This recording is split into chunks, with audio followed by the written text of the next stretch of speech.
கார்த்திகை மாத வளர்பிறை ஏகாதசி, விசேஷமான ஏகாதசி. அந்த ஏகாதசி அன்னைக்கு கோவிலுக்கு போகும்போது வழியில் ஒரு பிசாசு. இந்த கைசிகை ஏகாதசி பற்றி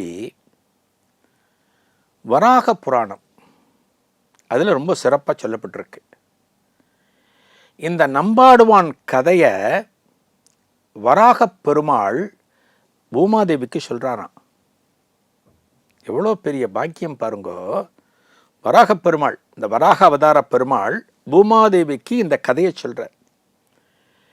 கார்த்திகை மாதம் வளர்பிறை ஏகாதசி, கைசிகை ஏகாதசின்னு சொன்னேன்.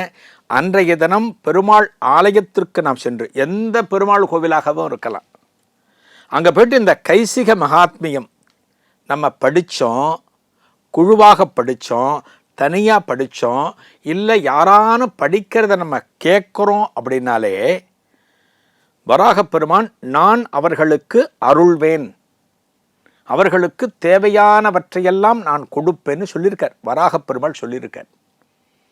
என்ன கொடுப்பார்? சகலவிதமான ஐஸ்வர்யங்களையும் கொடுத்து கடைசி காலத்தில் அவர்கள் எந்த காலத்தில் ஒரு மோட்சம் கிடைக்க வேண்டுமோ அந்த காலத்தில் வைகுந்த பதவியையும் கொடுப்பாராம்.